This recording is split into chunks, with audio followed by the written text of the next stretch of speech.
Without further ado, I'd like to pass the stage for the ZigBee Exploited talk. Tobias and Sebastian, welcome.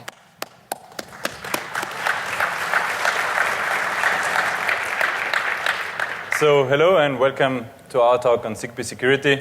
The session title is ZigBee Exploited, the good, the bad, and the ugly. I want to start and introduce ourselves. So my name is Tobias. I work as IT auditor in Vienna, Austria. So I do the penetration testing, security audits, all that kind of stuff. So I also have a personal interest in this topic because I also own a ZigBee-based home automation system. So I would appreciate if the security gets better in this area. Today with me is my colleague. Hi, my name is Sebastian. I'm working as a principal auditor for Cognizant in Vienna. In my spare time, I'm building drones, still trying to get the HD first-person view on the drone to work. And I also own a Z-Wave home automation system, which might change if we are able to break that too later on. So what is the agenda? What are we talking about today? I want to start with a short introduction. What is ZigBee? Where is it used? Why it is important? Then, as you might see, our session is split in three sections, the good, the bad, and the ugly. So this reflects actually the journey we made in analyzing the security measures in ZigBee. So at the first, it looks quite good, then it gets bad, and the real-world implementations are very ugly. We will also do a live demonstration about a lock. So we brought some devices. As you might see later, then we are IT guys and not very skilled in working with wood. So it's not the most beautiful one, but it works. Then we would conclude a short summary and give an outlook. What are the next points, what we are doing, and what the vendors should do. So what it's about. Actually, ZigBee is a wireless communication standard, very often used in the Internet of Things, but also wide out there in the industry for industrial control system, for example. We will focus today on home automation systems and especially also smart lighting systems because they are quite popular and they are getting to the end user at the moment. So what is ZigBee? It was designed for low-cost, low-power devices with the main goal of energy saving. So a typical ZigBee-powered device is battery-powered. It's designed to be installed and out in the field for a couple of years without maintaining. So the focus is really energy saving.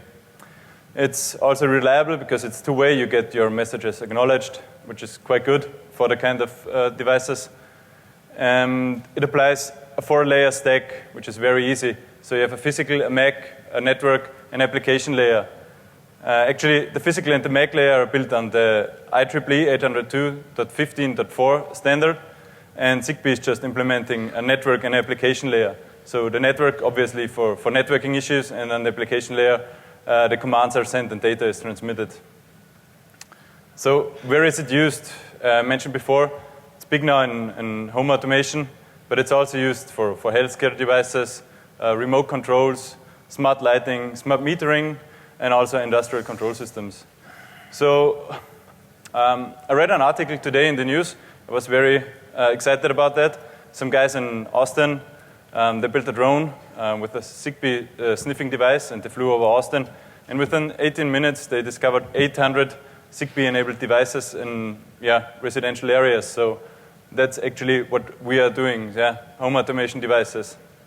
So they're on the rise, and that's, I liked it. Build a drone, it's always good. So to support this, why it is important, I brought some numbers. They are actually from a Gartner study. So you see on the bars, the amount of devices out there is quite on the rise. This means back in 2009, there were 0.9 billion IoT devices there, and they expect to be 26 billion in 2020. So it's a Gartner study. It might happen, but the trend is certainly the right direction. This is underlined by a statement from the Samsung CEO beginning of this year, I think. He said that every Samsung newly built device will be part of the IoT till 2019. So everything Samsung is buying will be connected. Not buying, building is connected. Very interesting. What is also supporting our field of research for the home automation is that they also predict that 500 smart devices are included in a typical household by 2022. That's quite a huge number of devices, and I'm very curious how this will work out. So the trend is going in wireless communications, because wired would be some kind of crazy, because when you have 500 wired devices, you will have to build a NOC in the cellar and have a household CIO and such kind of stuff. This won't work. So for me, also very important thing is, why should we apply security in this area? A lot of people ask me, why should I do security? Because I just do lighting. Yeah, I don't mind if anybody is controlling my lights or that kind of stuff. So that's actually just the beginning. We brought today a door lock, which actually maybe illustrates it more, that there is a real danger out there. But also, home automation includes home. For me, home requires high privacy. So I don't want anybody to get my personalized data. When you are able to monitor a home automation system, you know when are people coming, leaving, going to sleep, what they're doing the whole day. So that's my private stuff. And I also brought a quote today from the former CIA director, David Petraeus. Items of interest will be located, identified, monitored, and remotely controlled through radio technologies such as radio frequency identification, sensor networks, tiny embedded servers, and energy harvesters, all connected to the Internet of Things. So this means there is actually an interest in there, and this illustrates it, because that's actually what ZigBee is. So now dig into it. What security measures are provided by ZigBee? In the first look, it's quite good. So they're applying symmetric encryption, message authentication, integrity protection, and replay protection. They're also doing, what they're also doing good, in my opinion, is they're not doing their own cryptography stuff. They're using AES and CCM mode with a 128-bit key, which is quite, I think it's appropriate for the kind of devices. Why I mentioned this especially is I did some research in home automation security, and a lot of vendors do own cryptographic stuff. They're doing variations of AES they create on their own, which is totally crap. We know that as security community, don't do your crypto on your own when you don't have knowledge in this field. So they're also providing integrity protection up to 128-bit and replay protection, which they added some years ago. It's a frame counter for 4 byte.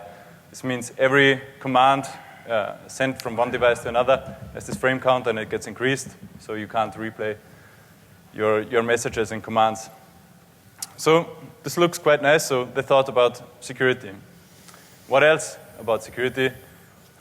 Interesting thing is that you are only able to choose one security level per network. What does this mean? So the weakest device in your network will determine your security level. Usually we will do home automation. You automate your whole home. This means your door lock will be applying the same security level as your light switch. And light switches, for example, don't even have batteries sometimes. They're just gathering the transmission power by pressing the button. So you can imagine how much resources they have for doing cryptography or such kind of stuff. So that's quite bad, actually. So as they're doing symmetric encryption, the security is obviously based on the encryption keys. They apply 2 kinds of keys, which are important for us. These are network keys, so that's used on the network layer for broadcast communication. So every messages are encrypted on this level. So, and the key is shared among all devices. So every device in your network knows this key, so they can do message forwarding, routing, and that kind of stuff in an encrypted way. For devices that require higher security, like door locks, they provide link keys, so-called. They are used for unicast communication, and they're only available for 2 devices. So not every device should be able to open the door lock. So I brought some points from the ZigBee specification, actually.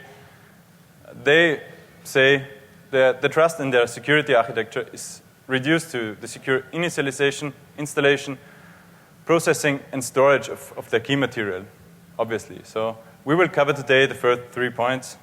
The storage was done in a talk on ZigBee in the past, but it showed very drastically how easy it is to extract key material out of ZigBee devices. They're built for low cost, so they're not temper resistant, and it's very easy to get the key out. So how are the keys exchanged now? So ZigBee specifies 3 different ways to exchange the key. The first is they are pre-installed by the vendors, which means they know each other, the devices. We've seen this once in the real world, and it's okay. So there is no key exchange or some kind. They know each other. But when you want to add unknown devices to your system, you will have to implement some kind of key transport mechanisms. So there was a problem in the past. They did it unencrypted. So when a device wanted to join a network, they asked the trust center, which is a special device in a ZigBee network, for the actual network key, and the key was sent in plain text. So everybody who could sniff it was able to read the messages and also inject commands. What is good, actually, is that they recommend out-of-band key transfer, which is, you might know from Wi-Fi routers. So there is a sticker on it. You enter the code and you hub for the initial connection, and you are aware what device is joining to what router. They recommend it. They do a lot of recommendations on security there, which are actually quite good. But they recommend, but not require. That's the problem. So the third option is key establishment. So the keys get derived from master keys.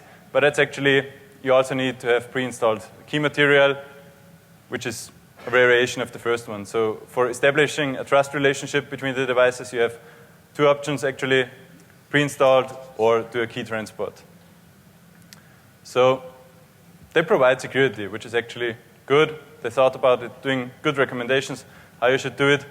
But then you have to look how the devices really communicate. So they're using application profiles. And application profiles are designed to allow communication between devices. So vendors agreed on a message format. The application profiles describe how you should send commands, how you should proceed commands, and they also have included some attributes called startup attribute sets. They are designed to provide interoperability and compatibility. They are really interesting from a security point of view because every device has to implement and support these startup attribute sets, and they contain some very interesting information. So that's our 3 attributes from the home automation application profile. As you see, the first is a default trust interlink key. What is a default trust interlink key? As you might have noticed before, so when a device wants to join a network, it asks the trust center for the key. So in the past, they did it in plain, so they sent the key unencrypted. Now, they are building in a fallback mechanism using this key to join devices. So on top of that, you have a second attribute called use default link key join. This means every device has to support a fallback using this default key for transmitting and exchanging the key set. So as a penetration tester, this rang my bells because I thought, how could I downgrade the key exchange to enforce this fallback? Because then I know the key, everybody knows it's publicly available, and I can sniff the key and take over control over the network. I thought about selective jamming, whatever, but as we will see, it's not sophisticated. It's very easy what we have to do. The third one is actually also very interesting. It's a return to factory default. This means every device has to support a return to factory command. So what is this? So when you want to sell a device or throw it away, you would want to make sure that the key material gets deleted of your device. So, and what's also interesting is the second purpose, in my opinion, of this command is to, if devices lose a synchronization, so this means if there is a key update and the device don't get the new key, it won't accept new commands because it only accepts encrypted commands, and if you apply the wrong encryption key, it won't get accepted anymore. So you are not able to control the system anymore. So you have to apply return to factory default, and you can then start again, join it to your network. We will take advantage of that feature in one of our demonstrations. So the second one we looked at was the light link. Philips Hue, for example, is applying that. So first statement is very good from a security perspective. So it's required to do it encrypted. So there are no ZigBee light link networks out there, they are unencrypted. Yeah. But as you see, the second point is then very interesting for us. The security architecture is based on a secret master key. So, but this master key is included in every device, and they are doing key encryption with this master key. This means they're not using the default key as the home automation for the kind of stuff, and they have a master key for that. And manufacturers have contracts and get feed when they release it. But as we learned as security community, security by obscurity does not work. So don't rely on that. Because what might happen is that the key gets disclosed. And when it's out, it's out. So you can now decrypt every key exchange. It's very funny because one user starting this year in March or April posted this on Twitter, and the posts are getting deleted all the time. So he posted on Reddit and whatever forum, but it always gets deleted. So make sure the key lives. So, but we know when it's on the internet, you won't delete it. Somebody will have it. That's really funny to watch the race between them, deleting, posting. What else is in the Lightlink application profile? There is an attribute called NWK all fresh, which means do not check the frame counter. We've heard the frame counter is responsible for replay protection.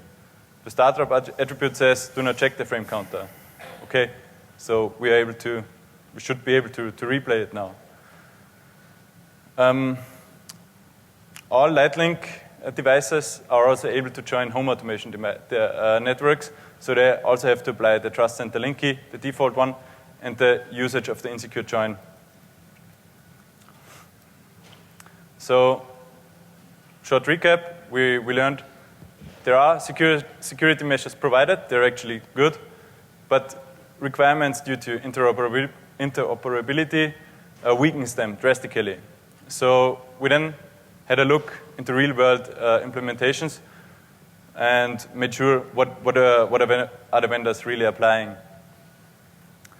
So, very funny thing, in the official statement about the ZigBee security in the specification, the people who wrote the specification were aware of that you have to test it and to implement it really with security in mind. So, and they recommended that all security services should be implemented and tested by security experts. I want to meet the security experts because there is some. We should talk about some stuff there. So, and as an example for wrong or bad implementations, we will bring up a service called request key. So usually it's meant to be when devices want to establish link keys, one device asks the other one, give me a link key, and now we will establish link keys and communicate using these keys for encryption. But it also states that you could use it for active network key requests. But I don't get it why you should do this, because when you don't apply encryption, there is no network key. When you apply encryption, you should have the network key to send a correct command. So, because otherwise the other device won't accept this. So I would request a key, encrypt it with the key I was requesting. That makes no sense. So I started looking out online, how do the people implement this kind of stuff.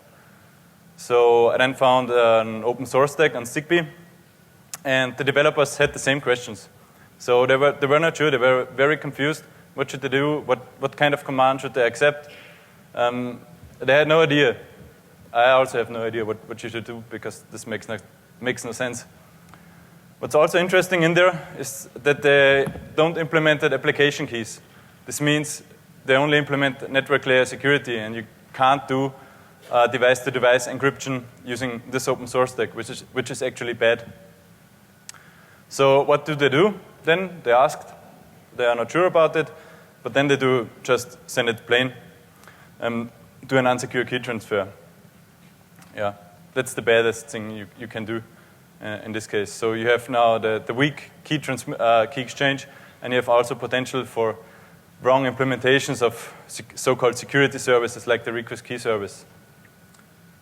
So we then headed out to do some real-world assessments to have some fun. We bought a door lock. We had a smart home automation system, 2 lighting solutions, and we checked them for the implementation of security. So the results are quite ugly, to stick to the topic. So all tested systems just implemented this default trust center link key for securing the initial key exchange.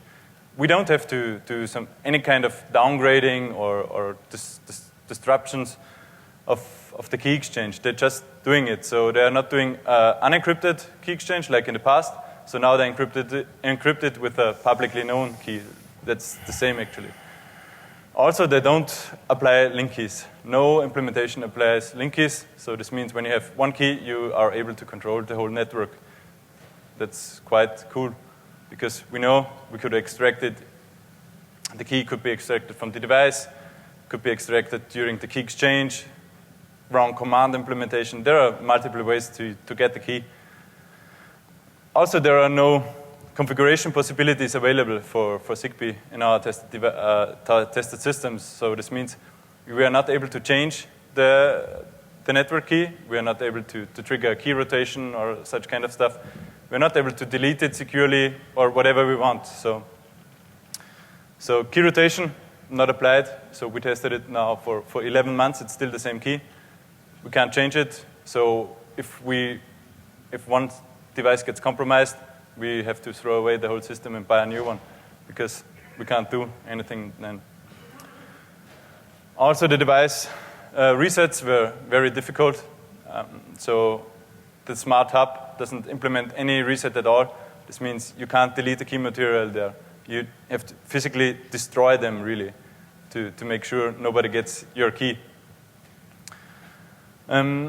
Also interesting, light bulbs do not require physical interaction. You might have experienced, usually there are some buttons you have to press for pairing, other kind of stuff. So light bulbs are constantly looking out for new networks to join until they find one. So we will take advantage of that.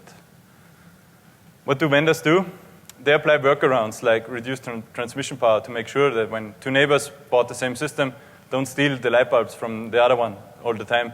So they reduce the transmission power of the hub for pairing, and you have to get in very close proximity to do the pairing. That's very annoying because you have to have a power supply and Ethernet to do this. So we were heading out to our lights, the bulbs in the hand. It was very annoying. So that's also not very usable. But this way you are sure that you're not stealing your neighbor's lights. So now we come to the fun part, to our demonstration. So we had to build a new tool for that kind of stuff. ZigBee testing tools are out there, but they were not really sufficient for our needs. We had to build some additional stuff, merge them, and take the best of them and do a new one. So our target was to make some kind of automated scanner for also targeted for developers so they could check their implementations of the security service and the kind of stuff. So our tool is based on ZigBee Radio, Kilobee, and Miracoli. So as I said before, we merged them and extended them. Quite cool features. So we are now supporting encrypted communication. We are doing live information extraction because there are some counters in there in the communication. You have to keep them up so you can't inject commands then properly. That's also a very hard feature. It took us the longest time to implement it correctly. We did obviously the scan for the weak key transport, so we just sniff it and extract it automatically. And we build in a lot of features for the services like the reset to factory, join to a new network, or test security services like the request key. So we have brought 2 hardware boards today, the USRP, which is quite popular, I think, at Black Hat at the moment, and an extension board for the Raspberry Pi called Raspi. Why 2? Because the USRP we use for sniffing, because we can get a large bandwidth, so you can get all ZigBee channels and do sniffing. And the Raspberry Pi we used for command injection, because we realized there are 2 ways of doing data transfer in ZigBee. The one is direct and indirect, they are called. So in a ZigBee network, you will have battery-powered devices like our door lock, or you will have devices that are actually have a constant power supply, like the central usually. So what does this mean? The direct data transfer is for devices with power supply. So the receiver there is constantly on and looking for new packets addressing to them. So you can just send the packet and it's fine. Indirect is different because the receiver is sleeping most of the time and just sometimes wakes up and sends a data request to the hub and says, okay, is there a frame pending for me? Send it to me or not. So, and the problem is the time frame is very limited. So that's actually a mistake. So it's less than 0.8 milliseconds. So the USRP is far too slow to react to that. So it's 10 times actually too slow, because USRP is then sniffing the commands. You have to process them, extract the information, and send your commands. So we get to 8 milliseconds. But we would need less than 0.8 milliseconds to inject the commands properly. So that's why we then built our own custom firmware for the Raspberry Pi. So we are sending now using TCP the commands to the Raspberry, and the Raspberry injects it then very quickly to the network, because we have to be faster than the hub, because otherwise you will get an acknowledge that's saying, yeah, there is no frame pending. So, but we want to inject an acknowledge with, yes, there is a frame pending. We will send it to you. So that's some kind of race conditions there. So now we will head on to the demonstration and hand over to my colleague. Okay, we have prepared a couple of demonstrations for you guys. The first one showing how to extract the key from the pairing process. Well, this is a live demo, so keep your fingers crossed that all works. Before we switch over to Tobias's view on his laptop, a few notes here to the pairing process. First of all, the pairing process itself should be encrypted, and you might think, well, we are sniffing data here, ZigBee encrypted data, very nice, but how do we get the key out of that? Well, we know the fallback mechanism is insecure, and earlier Tobias explained that most of the vendors, basically all that we've seen, implement the fallback mechanism as default. Well, that means that when we sniff the traffic, this encrypted traffic is not better than plain text because we have the key to decrypt it. That's the standard default link key, network link key. Good. So well, I'll switch over to Tobias now. And he can show the tool. That's the wrong screen. Yeah. So that's actually our tool. We added a graphical user interface, so wow. Yeah. I started the sniffing now, and the devices are, so the USRP is set in sniffing mode and waits for ZigBee transmitted. So now we have our smart hub here. I put the smart hub in pairing mode, and I will also add our lock to the network now. So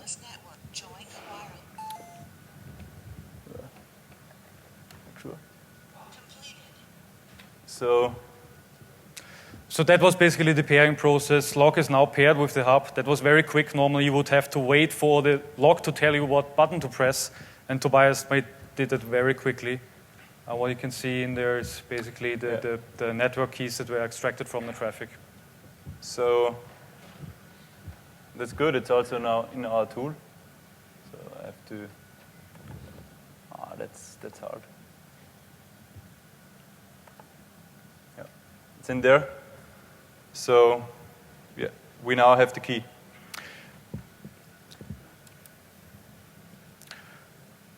Cool, we have the key. So after disclosing this weakness, we thought we might talk to the vendor about how to handle that. But their response was basically, well, that's not really an issue because the time frame for that to happen is very limited. Good. Time frame is limited. Proximity is required. Close proximity is required. And key extraction only works during pairing.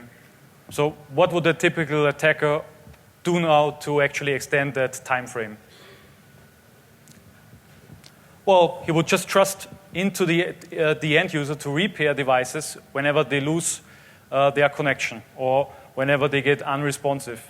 So in this case, we have the human factor in there to extend this window of possibility to exploit the actual vulnerability.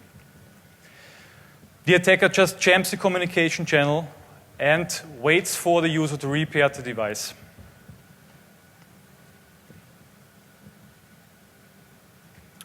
Good. So what I have here is a quick video that just shows the normal operation of our setup. There's a motion sensor in the box that you can see on the bottom. And this motion sensor will detect motion and will send the motion to the hub, which is well, basically the white thing in the middle.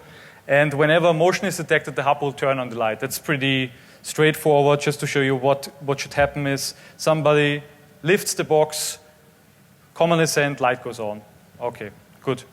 So what I'm going to show now is we have on the left side a computer is running GNU Radio and will be starting GNU Radio to jam the channel. This is basically really easy. You just have a noise generator, generates noise. You send it on the frequency channel that is used by the devices. You know the channel by you can sniff. So it's channel 1 to 20, I think.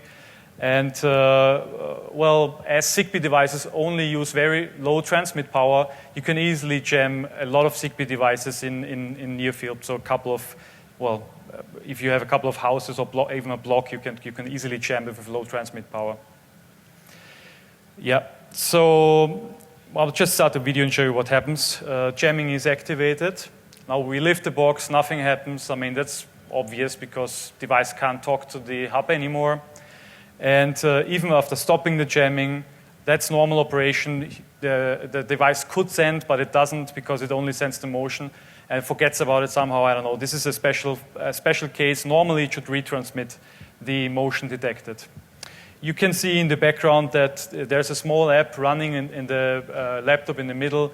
This app is the SmartThings Hub application that also shows that no motion was detected in the app. So if you're using this for your alarm system, it's also a bad thing. It's not only used for forcing a user to repair. This could also be interesting for somebody trying to break into your house and just wants to deactivate all motion sensors.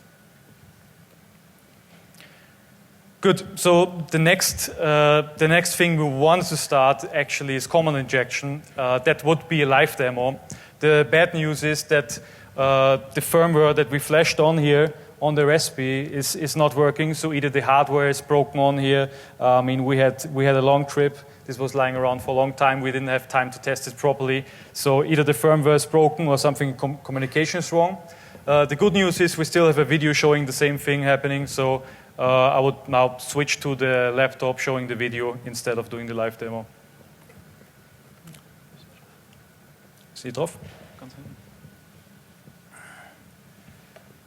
Just 1 second. Delete's there. Yep. Good. The setup you can see here is the ZigBee tool is on the laptop. On the left, we have in the middle, you can see a piece of, actually small piece of the screen where it only shows the SmartThings app. And on the right side, this is the lock built into a really small door. I mean, we didn't do a very good job in building it in, but you can see this is the lock. I'll just start the video and show what happens. Maybe you can, Tobias, can explain what happens on the laptop, because you won't see us pressing buttons on the laptop directly. So what you actually see is, in the middle is the smart app. So I used it to... Sorry. I used it to open the door and lock it again. So you see the change from the green button to orange, which is actually unlocked. So now you can see that the door is open, and I lock it again using the app. So it's changing to green, and the bolt is going out. So it's locked. So what I do now is I just use our tool and inject the appropriate command into the network using the Raspberry. So it's also open, but on the smartphone app, it's still closed. So the lock accepts our commands, but as a user, you're not aware of that because the hub doesn't recognize it, which is which is not good for you. As a nice intruder, I could also lock it again, and you would have no clue that ever somebody was in your house. Good.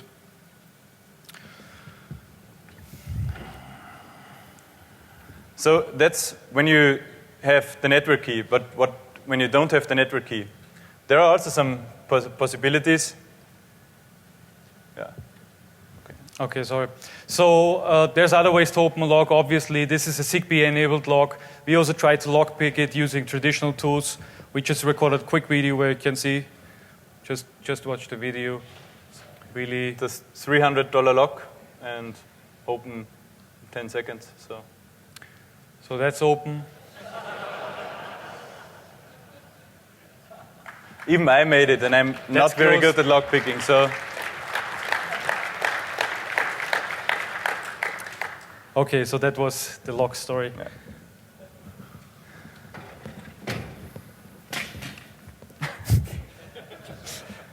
So what else could you do without the network key? We call it device hijacking. As mentioned before, light bulbs are constantly looking for new networks to join, and we have the feature like reset to factory. So this means we can just send the reset to factory command to a light bulb and just add it to our system. This is actually very easy, we thought. Yeah. Yesterday, we wanted to test it in our hotel room, but there are such huge amount of ZigBee-enabled devices, we didn't manage to find our device again. It was very funny, yeah? So first I thought, the tool is going crazy, so many devices, but then I realized, okay, the room control is operating using ZigBee. Yeah. So what they offer you is make your lamps blink to identify the correct light bulb, even without any knowledge of secret keys or that kind of stuff. So this is how we do identifying our correct target, then reset it to default settings, and then join it to our network. As you see here, that's the light. On the button, there's a remote control. The system is paired and working, and we are just resetting it. So we made it blink, so that's our correct lamp. It still works. You can do that without disrupting the communication. Then we do a reset, a short blink, so it's resetted. Join to our network, and the remote control doesn't work anymore. So now we are in control of the device. So that's actually a very nice example of you don't need to know the network key in some cases when the usability is far higher than the demand for usability is higher than the demand for security. So they made it very, very easy. You don't have to press a button. You just join it to your network. If you do the same stuff for other things, that would be crazy. So, summary, what did we learn on our investigations about ZigBee? So they are providing really good security measures. They would enable you to make it good, but requirements due to interoperability weakens the security level drastically. So the vendors then also implement only the minimum level to be compliant, and get certified. So we know this already. Compliance is the most important thing in our lives. Yeah. Usability overrules security in IoT in this moment because there is a fight for market share. There is no main standard for wireless communications. There are a lot of out there, like Z-Wave and Ocean, and they're all fighting for market share in the moment, so they want the users to buy it. So the picture on the right is actually a very good illustration of my picture of ZigBee security. In the first look, you see a solid door and think, okay, this level of security should be appropriate. There might be ways to circumvent it, but that's fine. When you take a step back or shift your perspective, you will find some attack vectors that are very easily to overcome and to use for exploiting a network and take over the network. So what are the key points we want you to take away today is be aware to proper implementation of security, not looking for being compliant to the standard and doing certification. Implement the recommendations in the standard there. They are good. So make it secure and not only be compliant and get certified. Also, learn from history. Don't make the same mistakes again and again. Security by obscurity does not work. It's not the principle to go. And also, last point, very important, there is a world beside TCP/IP. So in the IoT world, a lot of wireless communication is going on at the moment, and they're mostly not using Wi-Fi for that kind of stuff. The small sensors just don't manage to do Wi-Fi. Too much resources would be required to do this. So you should be aware there's a huge attack surface on this level. So as I said before, the guys flying over Austin, 80 minutes, 800 devices, and that's maybe, I don't know the height they flew, but when you do a really good antenna, it might be even more. So we want to thank you. It was a pleasure to speak to you today. And if you have any questions, now it's time, or afterwards.